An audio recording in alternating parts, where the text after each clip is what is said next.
Hello students, మనము ఈరో క్లాస్లో పాత్ లైన్స్ అంటే ఏంటో చదువుకున్నాం నాన్న. ఓకే, ఫస్ట్ చూడండి. Path line or path lines. Okay, మనము ఒక సింగిల్ పార్టికల్ తీసుకుంటే దాన్ని పాత్ లైన్ అంటాము. ఓకే, నెక్స్ట్ అలా కాకుండా 2-3 పార్టికల్స్ తీసుకున్నాం అనుకో. సపోజ్ ఇక్కడ ఒక పార్టికలే తీసుకున్నాను, ఇంకో పార్టికల్ కూడా తీసుకుంటే పాత్ లైన్స్ అవుతాయి. ఓకేనా?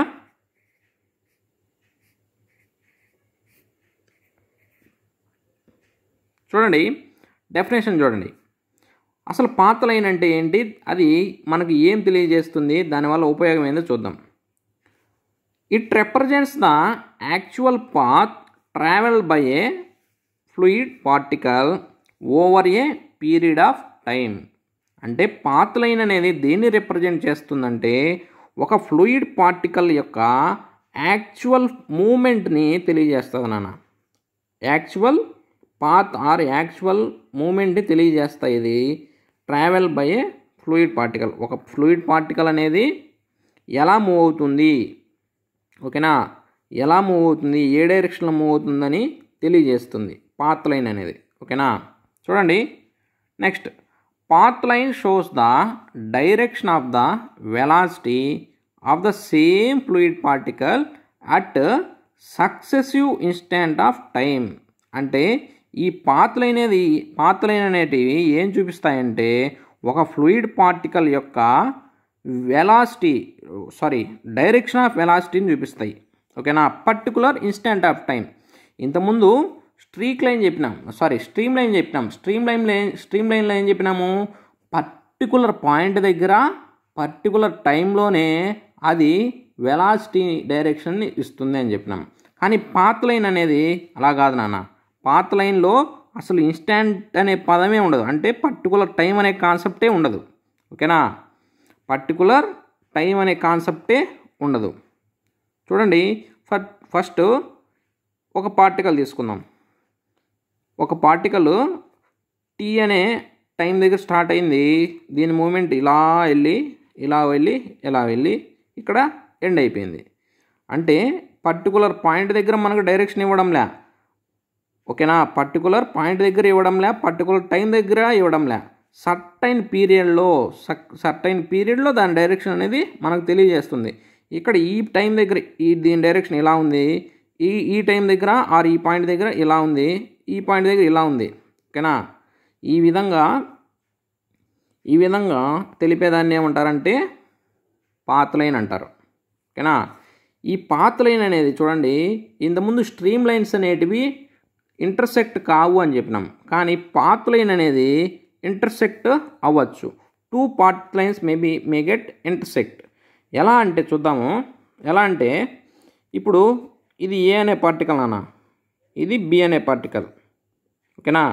ఈ ఏ అనే పార్టికల్ ఇలా మూవ్ అయింది, తర్వాత దాని డైరెక్షన్ మార్చుకొని ఇలా వచ్చింది అనుకోండి. ఇప్పుడు ఈ బి అనే పార్టికల్ ఇలా మూవ్ అయింది, ఈ పార్టికల్ వెళ్ళిపోయిన తర్వాత ఇది మూవ్ అయిపోయింది అనుకోండి ఈ డైరెక్షన్లో. అప్పుడు ఈ రెండు పాత్ లైన్స్ అనేటివి ఇంటర్సెక్ట్ అవుతాయి. ఓకేనా? ఇప్పుడు ఇంతకుముందు స్ట్రీమ్ లైన్ కాన్సెప్ట్లో ఇంటర్సెక్ట్ కావన్నాం, ఎందుకంటే అక్కడ పర్టికులర్ టైంలో మనము పర్టికులర్ టైం అనే ఇన్స్టాంటేనియస్ వెలాసిటీ అనే పాయింట్ని రైజ్ చేస్తాం. కానీ పాత్ లైన్ అనే కాన్సెప్ట్లో ఇన్స్టాంటేనియస్ అనే పదమే మనం యూజ్ చేయం. కాబట్టి ఫస్ట్ ఈ ఏ అనే పార్టికల్ మూవ్ అయ్యి వెళ్ళిపోయింది. ఓకేనా? మూవ్ అయ్యి వెళ్ళిపోయింది. అప్పుడు టైము టీ అనుకుందాం. ఓకేనా? T1 అనుకుందాం. నెక్స్ట్ అప్పుడు ఒక పాత్ లైన్ వస్తుంది, ఏ అనే పార్టికల్కి ఒక పాత్ లైన్ వస్తుంది. నెక్స్ట్ ఈ పార్టికల్ అనేది మూవ్ అయిపోయింది. నెక్స్ట్ T2 అనే టైం దగ్గర ఏమైంది, ఈ బి అనే పార్టికల్ వచ్చి ఇదే లైన్ మీద ఆర్ ఇదే పాయింట్ గుండా మూవ్ అయింది అనుకోండి. అప్పుడు బి అనే పార్టికల్కి కూడా ఒక పాత్ లైన్ అనేది ఉంటుంది, ఏ అనే పార్టికల్కి ఒక పాత్ లైన్ ఉంటుంది. అప్పుడు ఈ రెండు ఇంటర్సెక్ట్ అవుతాయి. ఓకేనా? ఇంటర్సెక్ట్ అవుతాయి ఎప్పుడు, ఇది టైం అనేది వేరీ అయినప్పుడు. ఓకేనా? అది పాత్ లైన్కు స్ట్రీమ్ లైన్కు డిఫరెన్స్ ఏంటంటే, స్ట్రీమ్ లైన్లో మనము ఇన్స్టాంటేనియస్ టైం అన్నాం, ఇన్స్టాంటేనియస్ వెలాసిటీ ఆర్ ఇన్స్టాంటేనియస్ అన్నాం. కానీ పాత్ లైన్ అనే దాంట్లో ఇన్స్టాంటేనియస్ అనే కాన్సెప్టే లేదు. ఓకేనా. తద్వారా ఏమవుతుందంటే రెండు పాత్ లైన్స్ అనేటివి ఇంటర్సెక్ట్ అవుతాయి. అంటే వేరే వేరే లైన్లైనా వేరే వేరే పాత్ లైన్స్ ఇంటర్సెక్ట్ అవుతాయనే కాదు, ఈ లైన్ వచ్చి మళ్ళీ ఇట్లే దాని డైరెక్షన్ చేంజ్ చేసుకొని మళ్ళీ అదే పార్టికల్ ఏ అనేది మళ్ళీ అదే పాత్ లైన్ అయినా ఇంటర్సెక్ట్ కావచ్చు. ఓకేనా. బేస్డ్ ఆన్ దాని వెలాసిటీ అండ్ దాని డైరెక్షన్ బట్టి ఇంటర్సెక్ట్ అయినా అవ్వచ్చు. ఓకేనా. సపోజ్ ఇది ఇక్కడ T1 అన్న టైం దగ్గర ఉంది, ఇక్కడికి వచ్చేటప్పుడు T2 అయింది అనుకోండి, ఇక్కడ T3 అయింది అనుకోండి, ఇక్కడ T4 అయింది అనుకోండి, ఈ పాయింట్ దగ్గర T5 అయింది అనుకోండి, ఇక్కడికి వచ్చి ఇక్కడ దీని డైరెక్షన్ చేంజ్ చేసుకొని మళ్ళీ వచ్చి ఈ పాత్ని కట్ చేసుకొని వెళ్ళింది అనుకోండి, అప్పుడు టైము T10 అనుకోండి. ఈ విధంగా ఒక పార్టికల్ అనేది అదర్ పార్టికల్స్ యొక్క పాత్నైనా ఇంటర్సెక్ట్ చేయొచ్చు, లేదా సేమ్ దాని యొక్క పాత్నైనా ఇంటర్సెక్ట్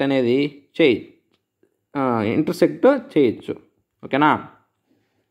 చూడండి, ఈ పాత్ లైన్ అనేది లెగ్రాంజియన్ కాన్సెప్ట్ బేస్ చేసుకొని ఉంటుంది నాన్న. లెగ్రాంజియన్ కాన్సెప్ట్ అంటే మనం ఏం చెప్పినాము, ఒక పర్టికులర్గా ఒక పార్టికల్ని సెలెక్ట్ చేసుకొని దాని మూమెంట్ అనేది ఎలా ఉంది అని స్టడీ చేసేది లెగ్రాంజియన్ కాన్సెప్ట్. ఒక స్పేస్, ఓకేనా, ఒక స్పేస్ని తీసుకొని ఈ స్పేస్ గుండా పార్టికల్స్ ఎలా మూవ్ అవుతాయి అని స్టడీ చేసేదే యూలరియన్ కాన్సెప్ట్. ఓకేనా. ఒక పార్టికల్ గురించి స్టడీ చేసేది లెగ్రాంజియన్ కాన్సెప్ట్, ఒక స్పేస్లో పార్టికల్స్ ఎలా మూవ్ అవుతున్నాయి తెలిపేదే యూలరియన్ కాన్సెప్ట్. ఓకేనా. ఇక్కడ మనం ఏం చేసినాము, సపరేట్గా ఇండివిజువల్ పార్టికల్స్ అనేటివి ఎలా మూవ్ అవుతున్నాయి అని తెలిపేదే పాత్ లైన్. కాబట్టి ఇది లెగ్రాంజియన్ కాన్సెప్ట్ నాన్న. ఓకేనా. This path line concept is based on Lagrangian concept. Okay, this is about path line. ఏదన్నా డౌట్ ఉంటే కామెంట్ చేయండి అన్న. Thank you.